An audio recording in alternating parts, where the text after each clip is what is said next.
అయితే ఇప్పుడు టైం అయితే 9:25 అవుతుంది. మేమైతే ఇప్పుడు ఇంట్లోని వర్క్ చేసుకోవడానికని స్టార్ట్ చేస్తాం. ఇగో నేను బట్టలు అవి ఆరబెట్టడానికని పైకి వెళ్తే ఇంకా ఫుల్గా బట్టలు నీళ్ళదిద్దామని పైకి వెళ్తే ఫుల్గా వర్షం స్టార్ట్ అయిపోయింది. వర్షం స్టార్ట్ అయిపోతే నాకు ఇంకేం చేయాలో అర్థం కాలేదు. అలా దిగాలుగా ఉన్నాను. ఆ తర్వాత కొంచెం వర్షం తగ్గిందిలేండి. తర్వాత తగ్గినప్పుడు నేను పైకి వెళ్ళి నీళ్ళు తీసుకొని వచ్చాను. మా వాష్ అవగా ఇంకా అవి మిగిలిన బట్టలు అలా ఉన్నాయి. మా పరిస్థితి అసలు చాలా దీనిగా ఉన్నాయి. వైట్ బట్టలు అక్కడ ఉన్నాయి కదా, అవి వేరేగా వేస్తాం. ఆ తర్వాత అయితే నేను వచ్చి పైకి వెళ్ళాను. పైకి వెళ్ళి బట్టలు అవి నీళ్ళు తీసుకుందామని వెళ్ళాను. బట్టలు అవి నీళ్ళు తీసుకుంటే అక్కడికి ఇంకా పని అయిపోతుంది కదా. వర్షం కూడా కొంచెం తగ్గింది. అందుకనే నేను పైకి అయితే వెళ్ళాను.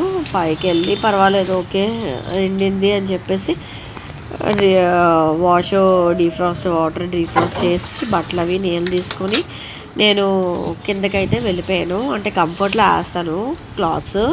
కంఫర్ట్లో వేసిన ఒక 15 మినిట్స్ పెట్టిన తర్వాత మళ్ళీ మనం ఆరబెట్టుకుంటే బాగుంటుంది అని చెప్పేసి నేను కంఫర్ట్లో పెట్టేసి బట్టలు అయితే ఒక సెట్ కంఫర్ట్లో పెట్టేసి కిందకి దిగిపోయాను.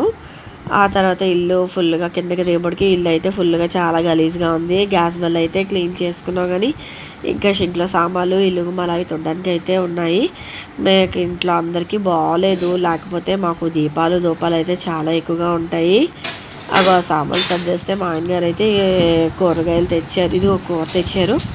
ఈ కూర కట్ చేసి, అంటే మటన్ అయితే నేను కట్ చేసేస్తాను, చికెన్ కట్ చేయక్కర్లేదు, పీసెస్ అవి బాగా ఇస్తారు. ఆ తర్వాత నేను ఏం చేశానంటే మా తోటికోడలతోటి చెప్పాను. నేను గీజర్ పైన బట్టలు ఉతుక్కొని వచ్చాను కదా, గీజర్ అయితే ఆన్ చేసుకున్నాను. ట్రిప్ అయిపోయింది. నేను ఫ్రెష్ అప్ అయిపోయి వచ్చేలోపు మేము సామాన్లు అవి కూడా తోవేసుకున్నాం.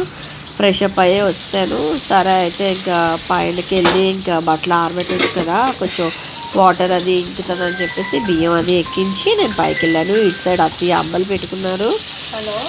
నేను బియ్యం ఎక్కించి పైకి వెళ్ళాను. మాకు చెప్పాను అవి చికెన్కి తను ప్రిపేర్ చేస్తుంది. నేను చెప్పాను నేను పైన బట్టలు ఆరబెట్టుకుని వస్తాను, ఈలోగా నువ్వు నాకు ఒక బ్రెడ్ ఆమ్లెట్ వేసి అని చెప్పాను. సరే అయితే నువ్వు వెళ్ళాక నువ్వు పైన బట్టలు అవి ఆరబెట్టుకుని వచ్చి ఒకవేళ అయిపోతే నీకు కేకేస్తాను అని చెప్పింది. నేనైతే క్లాత్స్ అయితే ఆరబెట్టాను. ఇంకొక సెట్ కూడా, అంటే ఫస్ట్ టైమే కొంచెం కంఫర్ట్లని నానబెట్టేసి దిగే ముందు ఆ సెట్ పైన పెట్టేసి అప్పుడు ఇంకొక సెట్ బకెట్లో వేసేసి ఉంచాను. నేను వచ్చాక నీరు అన్నీ తీసి బకెట్లో వేసి అవి ఆరబెట్టేశాను. అవి ఆరబెట్టేసిన తర్వాత ఈ నీరు మా ఆయనగారు షూ కూడా ఉతికానండి. అవి ఆరబెట్టేసి ఆ కింద వాటర్ వేసి మళ్ళీ అక్కడ పెట్టాను. కొంచెం ఊరుతుంది, బట్టలు ఆరబెట్టేలోపు ఊరుతుంది అని చెప్పేసి బట్టలు అయితే ఫుల్గా అన్నీ ఆరబెట్టుకొని ఫుల్ జలుబండి బాబు అందరికీ. ఇంట్లో కూడా బాగాలేదు. అయితే బట్టలు అలా జలుబుతోటి అలా చక్కబెట్టుకుంటున్నాం. అయితే ఇక్కడ బట్టలు అవి ఆరబెట్టేసి ఆ బట్టలు అయితే కొంచెం తీసి పైన పెట్టేశానండి. ఈ వారంలోపు కొంచెం ఊరాయి. సరే మా తోటికోళ్ళు టిఫిన్ పెట్టేలోపు నేను బట్టలు ఆరబెట్టి కింద దింపేశాను. నెక్స్ట్ వీడియో వాచ్ చేయండి.